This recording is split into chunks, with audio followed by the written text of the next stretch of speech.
Good morning again, BCI. Praise God.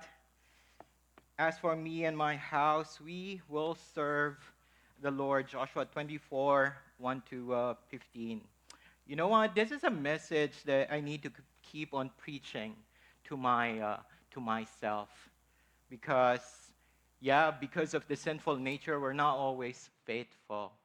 But it's only by God's grace that every day we would resolve in our hearts, by God's grace, by the power of the Holy Spirit, that we will be able to say and do, as for me and my house, we will serve the Lord. Praise God. So, some housekeeping rules.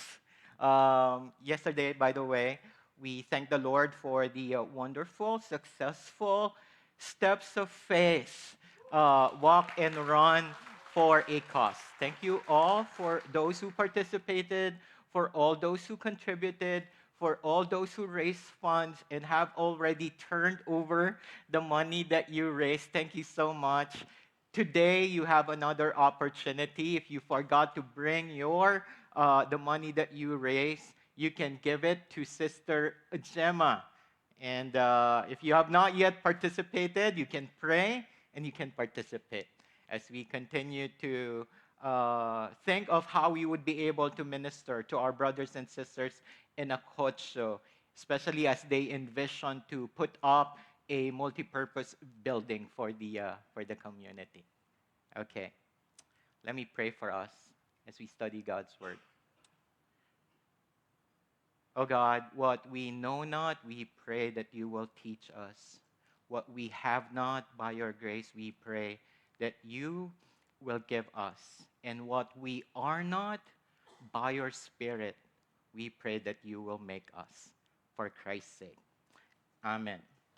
Amen. There's a ministry that is called The World Needs a Father. You can actually visit their website, and on the front page, like on the front page, the website, you would see this quote. It says there that fatherlessness, okay, fatherlessness is an urgent, devastating global catastrophe.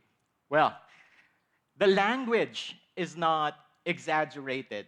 I believe that this quote names what the scripture has long shown, that when fathers abandon their God given calling, the damage is deep and it goes beyond their own homes. Well, Stephen Lessing defines fatherlessness as not only the complete physical absence of a dad, but fathers who are at home but don't show up when they need to be there. Well, father, we know that it's a title, right? It's also a calling, and it also means responsibility. It's never merely a title, it is a calling. God places a man in that role and entrusts him with real covenantal responsibility. It is a God given duty. So it's a permanent role for all of us, and it is a precious privilege to be called fathers. Fathers. So if fathers fail to grasp the seriousness of their calling and neglect the duty entrusted to them by the Lord, the consequences ripple far beyond the walls of their own homes. When fatherhood collapses, the society cracks, and the numbers bear painful witness to this truth. Consider these sobering realities, like these statistics. Did you know that 63% of suicides come from fatherless homes? 80% of rapists motivated by displaced anger come from fatherless homes. 70% of juveniles in state-operated institutions come from fatherless homes. 40% of all children do not live with their biological father. 85% of children with behavioral problems come from fatherless homes. 90% of homeless children come from fatherless homes. 71% of children who do not finish school come from fatherless homes. Well, the point here is crystal clear that when a father abandons the calling and the mandate that God has given him, the consequences, again, they run deep and they often stretch across generations. Like, I remember being, like receiving something of a comment from someone. Remember how last week I talked about my dad who left us? And now some sociologists and even psychologists, they are saying, if that particular thing happened to a kid, there is a tendency that the same thing will happen, will take place. Like that kid would grow up, he will marry someone, and that would be what we call the ripple effect. He will do the same thing. But, you know, my prayer is that that I would be faithful. It is only by God's grace that what happened in the past will not happen in my family now. It is only by the grace of God. God loves each family, and God loves you as a father. He has given you the responsibility, and He is also the one who is equipping you and who will give you the strength that you need, the wisdom that you need, so that you would be able to fulfill that God-given mandate. So, when a man refuses to show up physically, emotionally, spiritually, he's not merely failing his children. He is resisting the very role God entrusted to him. So a neglect of one's duty, the effect is not only to the family or to the kids, it also affects your spiritual life because you're resisting. You know it and you're ignoring it and you're not doing it. You're not doing your God-given mandate. And when fathers step back, the consequences do not remain private. They spill into homes, churches, and the cultures. That's a sad state. That's a sad reality. But you know what? Even in this crisis, God is not silent. He's not silent. He calls fathers back to their post, and by His Spirit, God supplies the strength to stand where sin has caused so many to fall. The Lord cares for our families. Amen? He cares for our families more than we ever could. He loves fathers. He strengthens them. And most importantly, He Himself is the model and the measure of all fatherhood.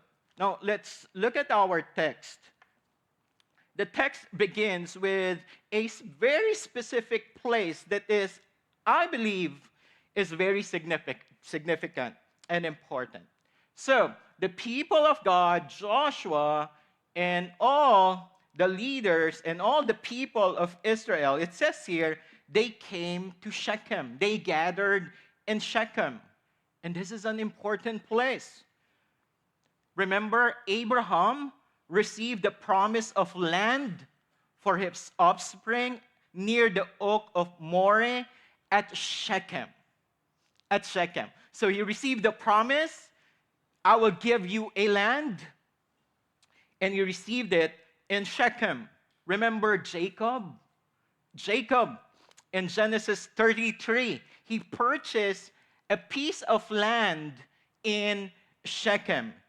And this demonstrated his belief about the Lord's covenant promise. So God made a promise, gave this promise to Abraham in Genesis chapter 12. In Genesis chapter 33, Jacob purchased a piece of land in Shechem. And remember in Joshua chapter 8, after the debacle in Ai, like that small nation defeated God's people, God's army. Why? Because of a particular sin. And when they realized that sin was in their camp, Joshua summoned all the people so that they would be able to renew their covenant commitment to the Lord. And where did they do this covenant commitment? The renewal of this covenant? In Shechem. And now as we reach the final chapter of Joshua, the scripture brings us to a full circle moment for Joshua and the people of God. The promise first spoken to Abraham, carried through Moses, and entrusted to Joshua, now stands fulfilled. The promise that was received in Genesis chapter 12, now it is fulfilled. And that's the reason why Joshua was able to say in Joshua 23:14, "And now I am about to go the way of all the earth. And you know in your hearts and souls, all of you, that not one word has failed of all the good things that the Lord your God promised concerning you. All have come to pass for you. Not one of them has failed." Their covenant keeping God fulfilled his promise. They entered the land. They conquered the land. They possessed the land. They divided the lands as their inheritance. The Lord fulfilled his promise. Our covenant-keeping God is faithful not only to his promises, to his purpose for his people, he is faithful to himself. He is a faithful, unchanging, immutable, unchangeable God. And now here in Shechem, like looking back when they received that promise and now enjoying the land, what did they do? They presented themselves before the Lord. You know what? A worship is not just any other activities. When we gather to celebrate the Lord's Day, we come and we present ourselves to the Lord. And today, like any other Lord's Day, we present ourselves before God, not to anyone or for any other purpose other than worship. In this place, we meet our covenant-keeping God. And in this place, we try to remember and reconnect with our covenant history, how God delivered us from the penalty and power of sins. That's what we mean when we say a service is gospel-centered, because we keep on reminding ourselves of this gospel who saved us, who delivered us, and who gives us hope. God, our triune God, Jesus Christ, the Father, the Spirit. Now here, the point of Joshua is very old, 100 years old. And what is really upmost in his heart, in his mind, is for the people of God to be single-minded in purpose. That we would serve God. No, not the gods of the Amorites or the gods of the Egyptians, but our covenant-keeping God. That we would serve him in sincerity, and in truth. That you will not be a man or a woman of many pursuits, but you will be committed. You will have this robust commitment to the Lord and exclusive loyalty to the God who saved you. So how do we do that? What really encourages us? What really strengthens that resolve for us to say, I will serve God. As for me and my house, we will serve the Lord. What strengthens, what steadies that commitment? First, I think this is very important. And I'm sure you would consider this as important. The first thing that we need to do is to keep on reminding ourselves of the covenant faithfulness of God. We need to remember God's covenant faithfulness.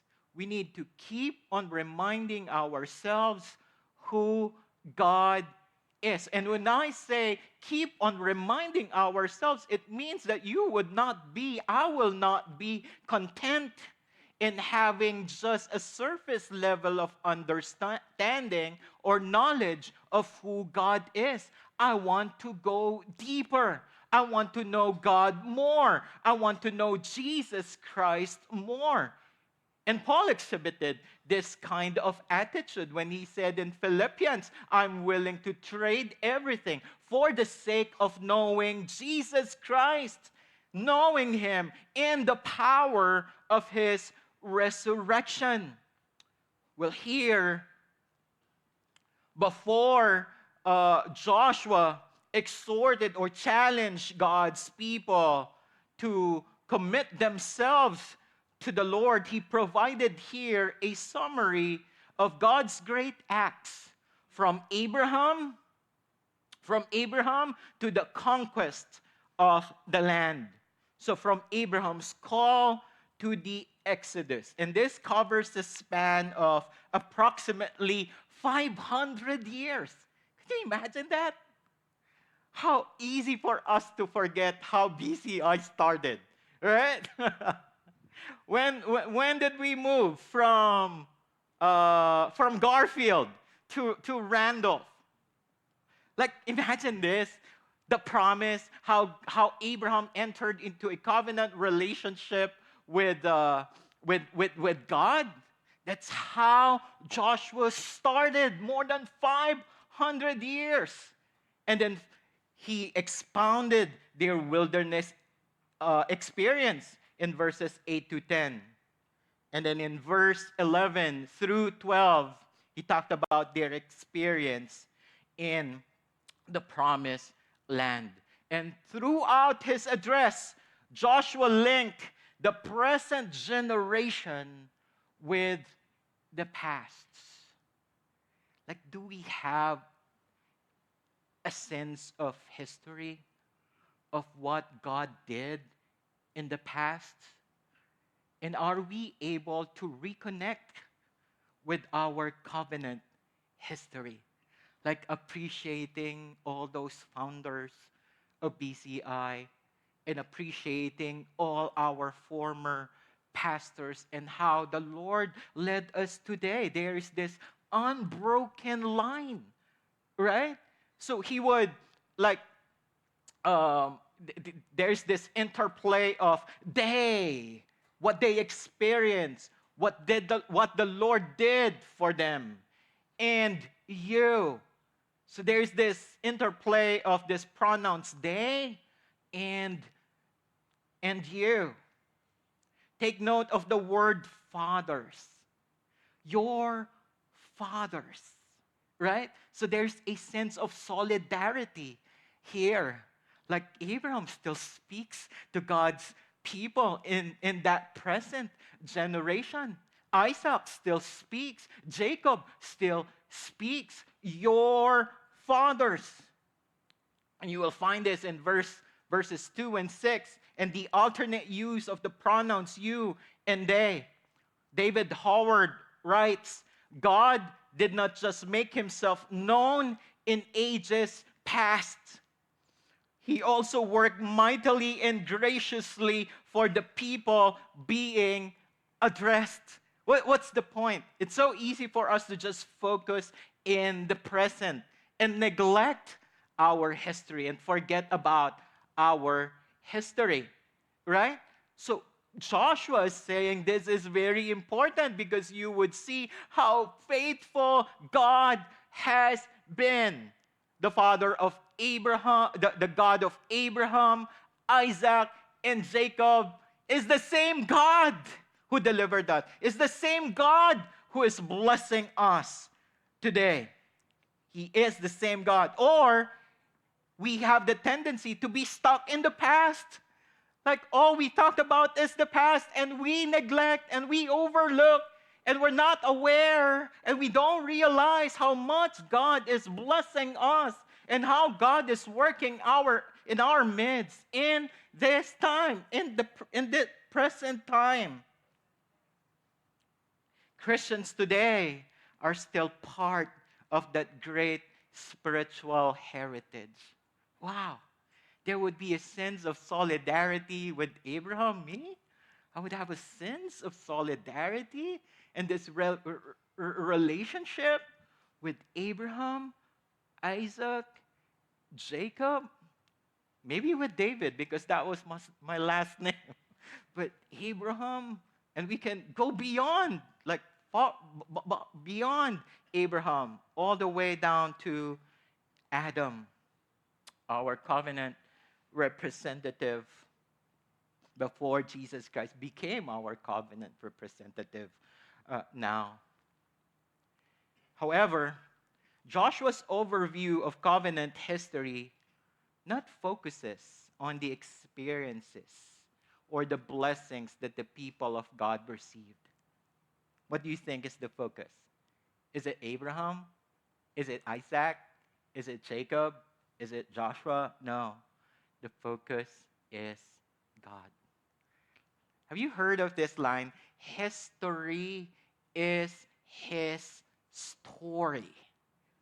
Like God speaking and God doing, right? So there's this combination of God speaking and at the same time working wonders, doing these things for his people to accomplish his purpose. Notice the personal pronoun I here from verse 3 through verse 13. And notice the first person singular verbs. Look at verse 3 of chapter 24. I, your faithful God, I took Abraham. I led him. I made his offspring many. I gave him this covenant child, Isaac. Verse 4, I gave Jacob and Esau. I gave Esau the hill country. Verse 5, I sent Moses and Aaron. I plagued Egypt.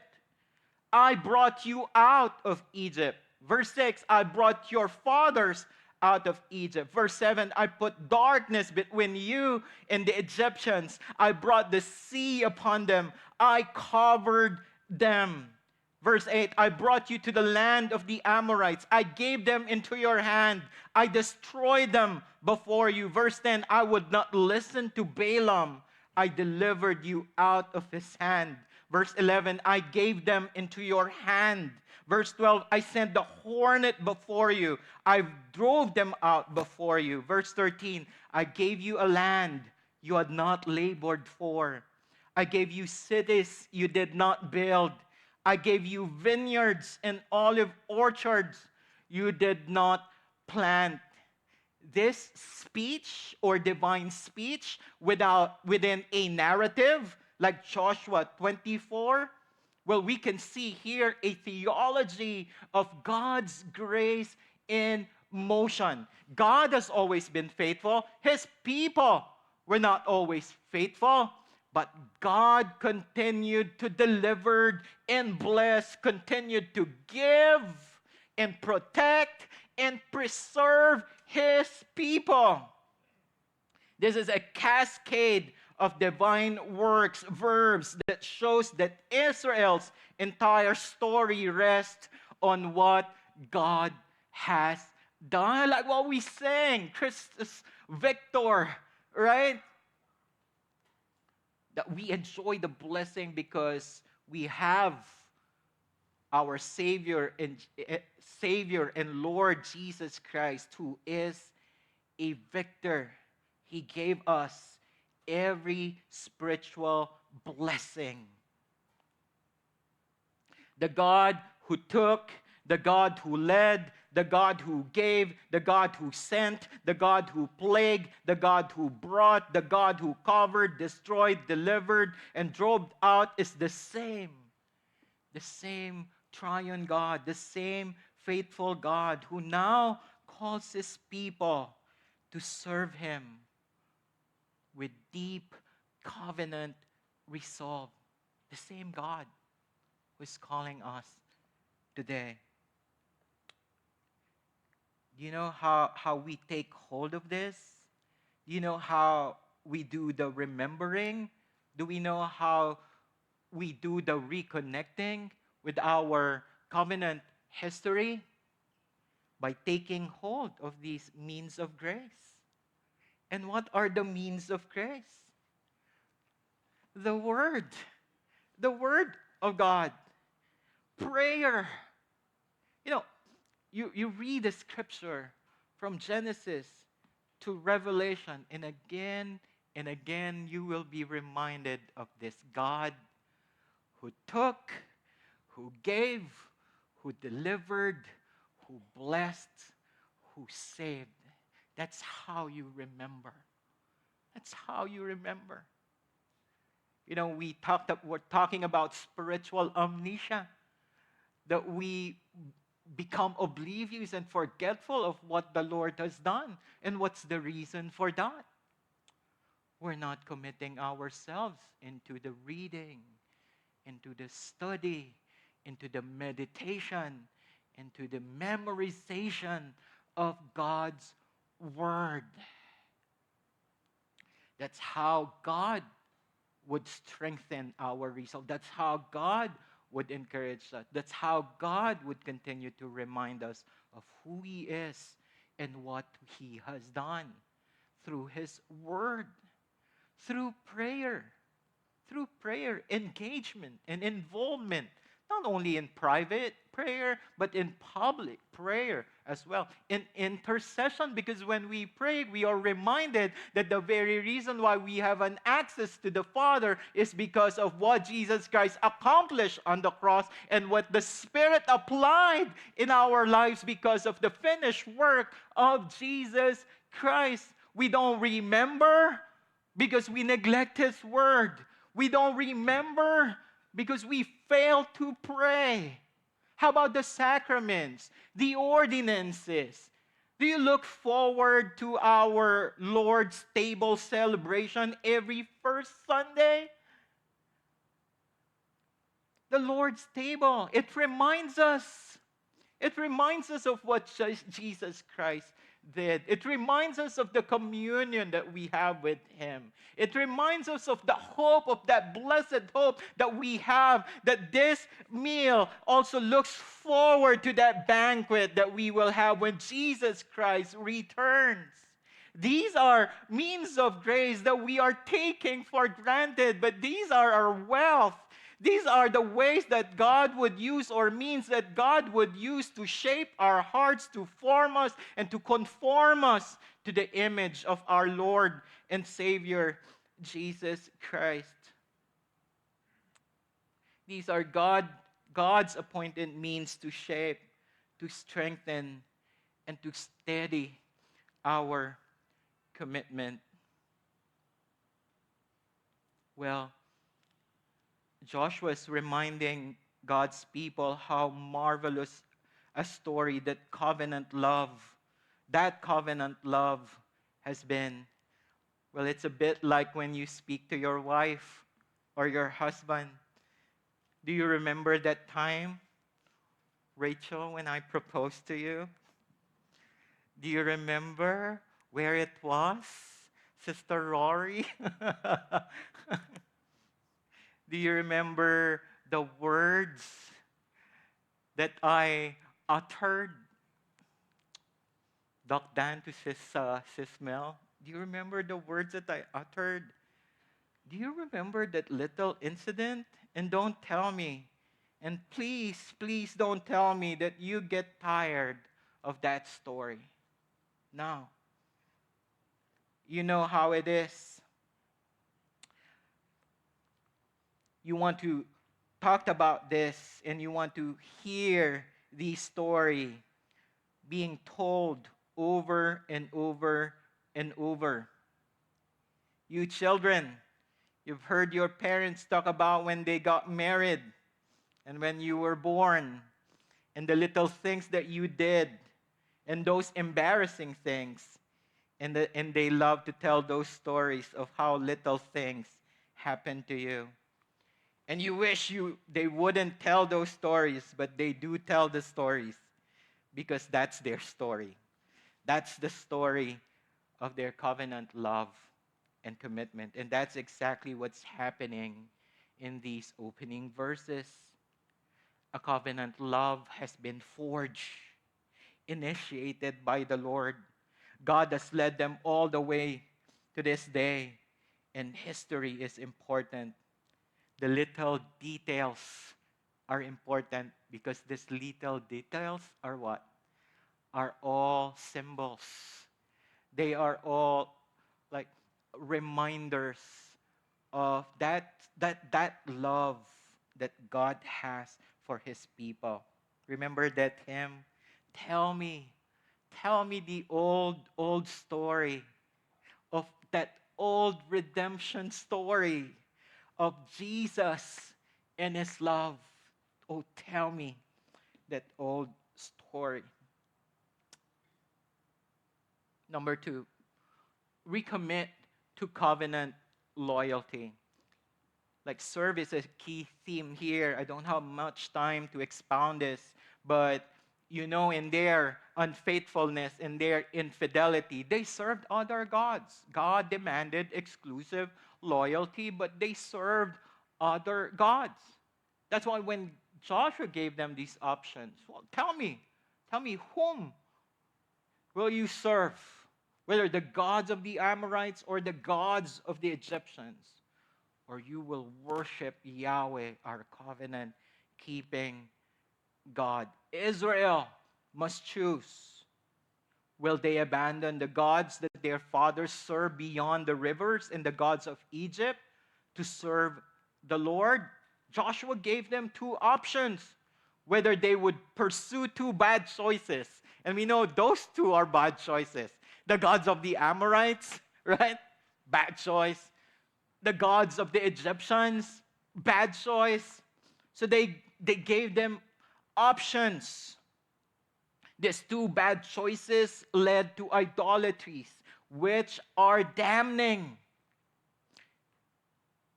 Or this choice, the choice that they all must make, or this choice, the choice that we all must make.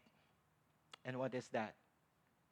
That as for me and my house, we will serve the Lord. Now, what does it mean to serve the Lord here? Well, this is not to fear God doesn't mean you will have this paralyzing horror, but it means a reverent awe, a sense of wonder. Is your life filled with the awesomeness of God? Is your life filled with God's awesomeness? And we know what awe feels like, right? We know what it feels like when the U.S. men's team, when they won the match against Australia, which they had no business winning. No, they did it. Or when the Knicks finally break through and take a championship. Well, we know that something rose, right? Rose in us. The difficulty of the path, the weight of the moment, and the joy of victory. It all creates a sense of wonder that grabs the heart. Joshua calls Israel to serve the Lord with that kind of awe. But it should be deeper, truer. It should be sincere. Well, God's works are not highlight reel moments. You see all those highlights of Bronson's, right? During crunch time. Well, God's works, they are the mighty acts of our covenant keeping God who rescues, who redeems, and who preserves his people. And the victories of God, they are not seasonal. They are not seasonal. God's victory is eternal.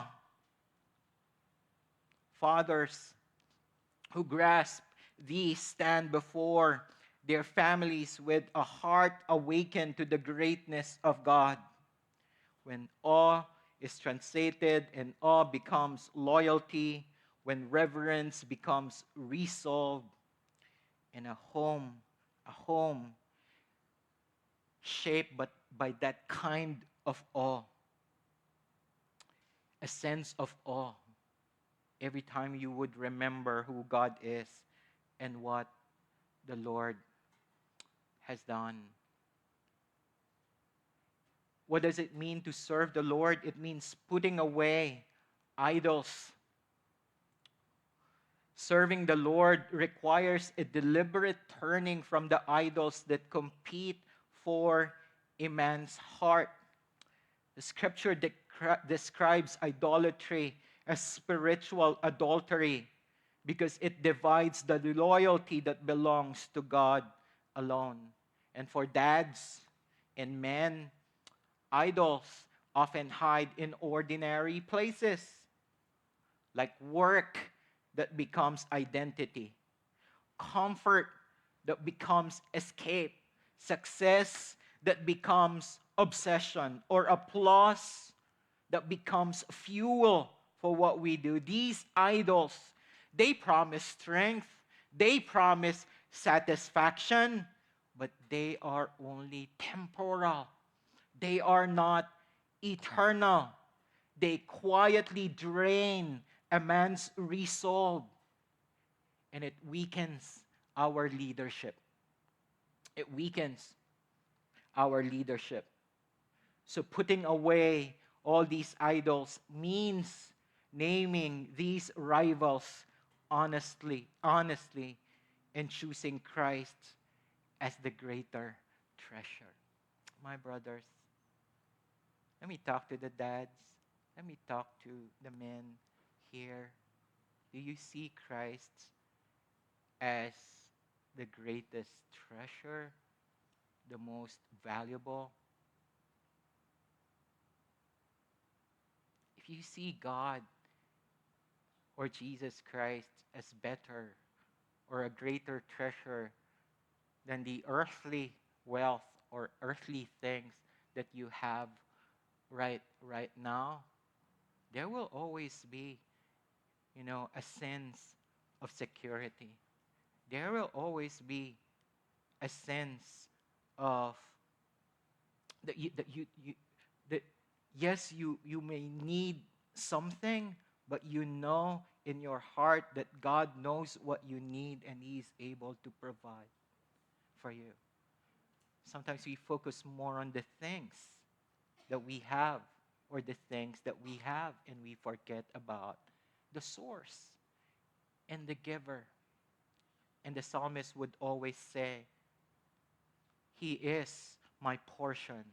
He is my lot, my greatest treasure. Would you be able to say that right now?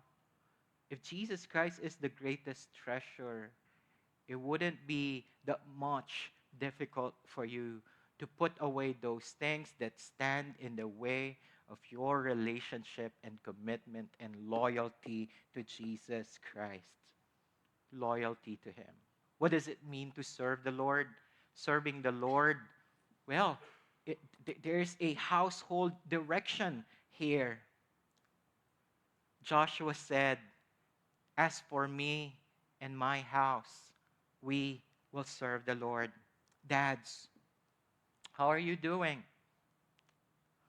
Well, quoting Joshua 24:15, "As for me and my house, we will serve the Lord." Will your kid be able to say, "Hey, dude, that's my dad. As for me and my house, we will serve the Lord." Dads, dads, you can't be the least spiritually engaged in the family. Yes, it's a title, but it's also a calling. God set us apart so that we can lead our family and we can be the least spiritually engaged. You cannot fully serve God if you do not wholeheartedly dedicate yourself to Him. And I find it extraordinary that at the end of Joshua's life, his vision of the kingdom of God and the way the kingdom of God is advanced has this familial, corporate dimension to it. You know what's the secret to a growing church? Faithful fathers. Do you know what's the secret to a growing youth ministry or whatever ministry that we have here? Faithful, faithful fathers. If we have men who know their role and their responsibility, and men who are trusting the Lord so that they would be able to execute and to fulfill their God-given mandate, growth is inevitable. Growth is inevitable. On our way to the steps of faith yesterday, our walk and run for a cause, while driving, Seth was working through some calculus problems. Well, after about 30 minutes, he suddenly shouted with excitement, "Yes, I got it." "Well, this is a very tricky problem," he said. And then, "Seth, can you show me the page?" I look at the page, and honestly, I did not understand a thing. Well, kids, young people, even when you think you are better than your dads in math or any other subject, well, it's not cool. It's not cool to be arrogant or to look down on them. And dads, there will always be things we don't know. I struggled with that. I remember when Joseph was 2, 3, I was teaching him like the Greek alphabet, the Hebrew alphabet, reciting a verse from Hebrew. And then when he reached grade school, he was in a classical school, he started to learn Latin. And then one day he told me, "Dad, I know a language that you do not know." Latin. Well, I struggled with that. But there will be things that we don't know. But there is one thing. There is one thing God does say we can do, and we must do. The Lord commands us to bring our kids up in the discipline and instruction of the Lord. Ephesians 6:4. What's our primary calling? Well, some know it, some are confused, some ignore it. This is what the Bible says. This is what marks a godly fatherhood. What's our primary calling? Provision. Yes, that is one of our responsibilities. It is implied in 1 Timothy 5:8. But if anyone does not provide for his relatives, and especially for members of his household, he has denied the faith and is worse than an unbeliever. Compassion, yes, we are called to love our family. Psalm 103:13, as a father shows compassion to his children. Discipline, yes, that's our responsibility. Hebrews 12:7, for what son is there whom his father does not discipline? But what is primary? What should be given premium? Spiritual leadership. Shepherding the souls of our children, shaping them by the scripture, leading them by tending them like sheep, teaching them and training them up in the instruction of the Lord. Proverbs 1:8. Hear, my son, your father's instructions. Proverbs 22:6. Well, this is a favorite quote in Sunday school, but this is an offshoot of a home with parents who are not doing their responsibility. Because generally, broadly, it is written for parents to train up their children in the instruction of the Lord. Specifically, from a father to a son, train up a child in the way he should go. Genesis 18:19, for I have chosen him that he may command his children and his household after him to keep the way of the Lord by doing righteousness and justice. Deuteronomy 4:9, only take care and keep your soul diligently, lest you forget the things that your eyes have seen, and lest they depart from your heart all the days of your life. Make them known to your children and your children's children. Ephesians 6:4, bring them up in the discipline and instruction of the Lord. Spiritual leadership should be a high priority. Each father should have this high and holy vision for his family. Fatherhood is defined not merely by economics or authority, but by covenantal leadership. Let me wrap this up. What is the passage about? Well, we can see here the grace of the Lord preceded all human obedience. The reason why Joshua was able to say, for me and my house, we will serve the Lord. Why? Because God served him. And God always delivers. He always provides. He always protects. And he always preserves. And Joshua 24:15 is not just a mere slogan, like we put it on our door, on our wall. It's a covenant commitment. When a father says, as for me and my house, he's taking responsibility for the spiritual direction of everyone under his care. When a father says, as for me and my house, we will serve the Lord, the verse means, I will lead my home toward God. I will shape the spiritual atmosphere of my household.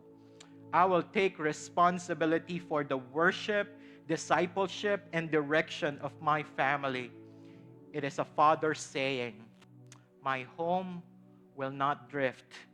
My home will not be neutral. My home will not be spiritually passive. Under my watch, we will serve the Lord.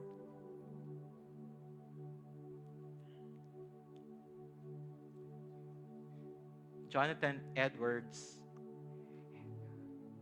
was fond of writing down all his resolutions, and one of them is this.